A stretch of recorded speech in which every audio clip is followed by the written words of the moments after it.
that? Dela. I know you did give a response. I read in the House. Yeah, before he does it, can I respond very quickly in 2 minutes? All the other issues that have been raised by member for Loima and the member for Elgeyo Marakwet and my brother, the member for Teso North. The one on Marsabit, if we reschedule, I will request we do it in camera. The other one on the issues raised by the member for Loima, I think I need to engage you a little more. And I'm sorry for confusing me with your brother from Turkana South. Thank you for what you're doing. We'll continue supporting that initiative by the leadership. I will have an engagement with you. We see what adjustments we can make on the deployments of our officers there so that we tighten up the space. With regard to the member from Elgeyo Marakwet, she raised quite a number of issues. We have operationalized Kerio Central, Kerio Valley sub-county, which now is helping. Koloa is next, or Tiati Central. Actually, at 1 p.m., I'm meeting the member for Tiati in the office, just to finalize a number of things. So we are in process, and we want to be fair, and because it's about the country, it's not one side against another. And that brings me to the other issue raised by the vice chair of this committee. Some of the challenges we face from communities and leaders as security people is this territorial notion about, like there's an extreme territorial independence notion which actually works against the long-term national interests of having a united, indivisible country. Unless we moderate our, of course, community interests with national interests, we are going to make it impossible for the people of Kenya to move, work, live, and interact with the rest of people. And that's a discussion this committee and us as the policy makers needs to engage in before it runs us out of town. When I travel to northern Kenya, I find many communities. I find Somalis, I find Wakamba people, I find Kikuyus, and they are working, they are doing their things, and there are no many issues. But when we amplify and look as if those people don't need to be there, and that's not where they're supposed to be, then we are endangering the long-term interests of the nation. That's something we can have a discussion on in a most long-term manner. And that underpins some of the struggles we are having in the banditry-prone areas. And administrative boundaries need to be clear, I agree, for purposes of administration and services. But not to say this is the county for this community versus the county for this community. That's dangerous for the country.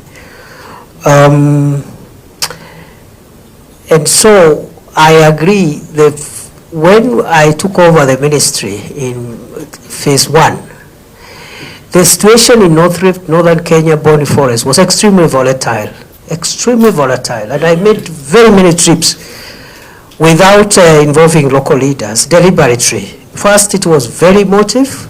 It was also very risky, some of the places I was going, and therefore it was not feasible. Okay, it was not feasible. But I think right now we are in a good place. The operation is still on, but then the intensity, the volatility is less. I would be more than happy to have leaders together with us so that they own the process and help us expedite some of the interventions we are making. But that time it was not possible completely.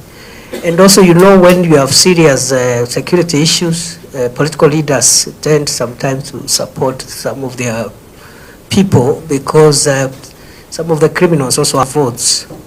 But I know responsible leaders will always say, vote or no vote, community and country first. And therefore, we will be involving leaders going forward a little more, maybe not in all cases, because some visits are operational in nature. They do not even, sometimes I've been in your county and I will not have a public engagement with members of the public at all. I'll visit the teams in the front line, have a discussion with them around operations and leave. But I hear you. Then on the question of that police station, please, Mheshimiwa, please write what you want done to me. It will be done. We will do what you want done. On the question of how far we are on the investigations, I was not anticipating this. Maybe I can find out, and as we engage, I can update you on this particular matter, because it was not part of the statements I'd been asked to respond on today. On more NPRs, I agree, and I also agree with the Vice Chair that the long term is to make sure the police, not the reservists, the police secure the nation. But at the moment, as a short-term measure, the NPRs, because of the advantages which were identified, are doing a good job.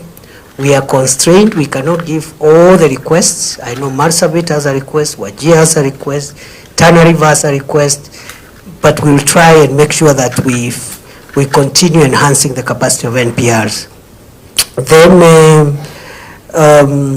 that's on NPRs, and then there was the issue of,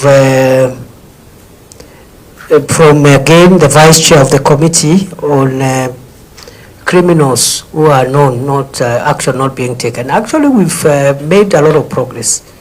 Example is Elgeyo Marakwet. We had 7 bandit commanders who were responsible for mayhem in Elgeyo Marakwet. And right now we are looking for only 2. The others are in court. The others fell as they tried to shoot at our officers. So we've made a lot of progress. It's only that security communication is sensitive. And I can, if I sit with the leaders, I'll tell you, we had on our radar 7 major organizers of banditry. We are now looking for 3. 4 are either in court with cases ongoing. Others, when they were engaging the police officers, they were neutralized. I agree there is more to be done. Completely. There is more to be done, because unless you destroy the network of the enablers of sophisticated crime, you will be doing something and repeating yourself and over again. Finally, the member for Teso North,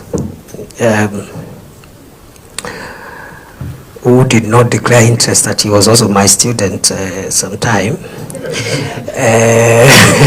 It was good to declare so that so that you are not accused of bias.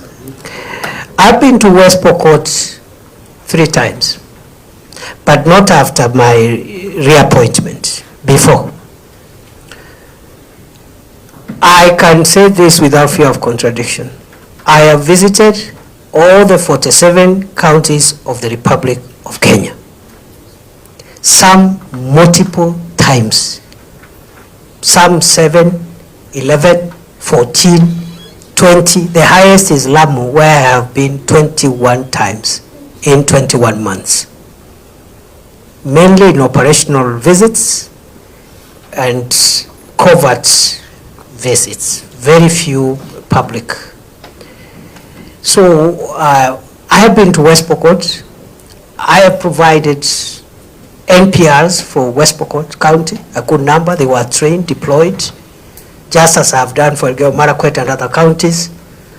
And maybe the leaders were saying after my reappointment, they wanted me to come. Last week, I was told I was expected somewhere. I was not invited. I didn't get the invitation. I was just told I was being expected somewhere in West Pokot. I didn't get the letter, and it is true.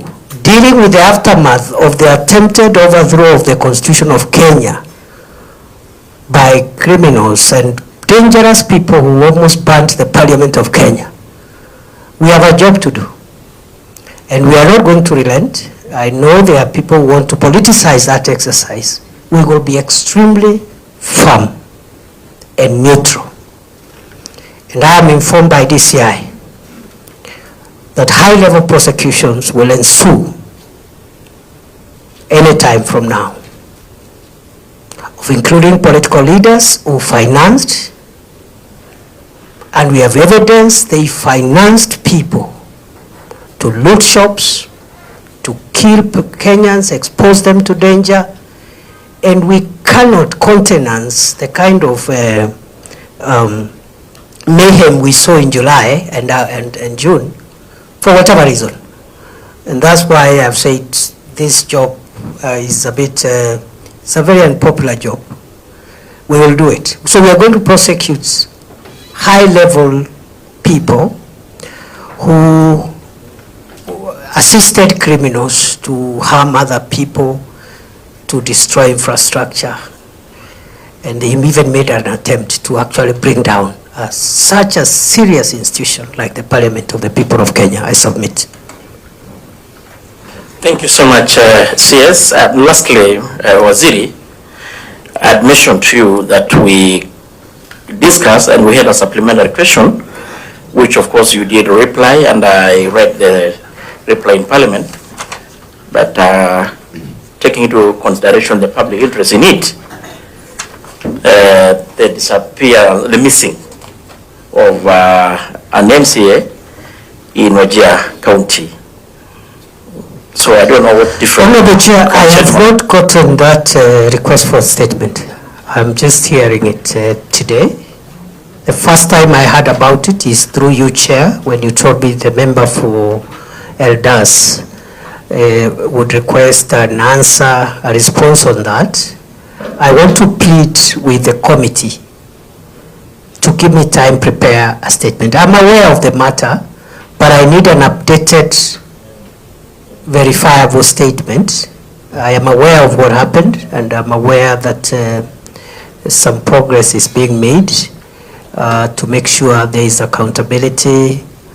But I am afraid, Chair, I will not have a quality statement because I was not prepared before this meeting began. I submit.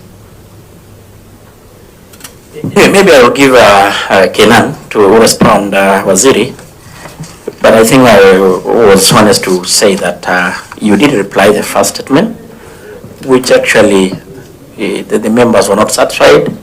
They asked me through the speaker to look for updated, as you put it, which I did talk to your officers yesterday, but I don't deny the fact that maybe the notice was too short for you to. But maybe, I don't know whether the MP for Eldas will comment on that. Thank you, Chairman, and thank you, Waziri.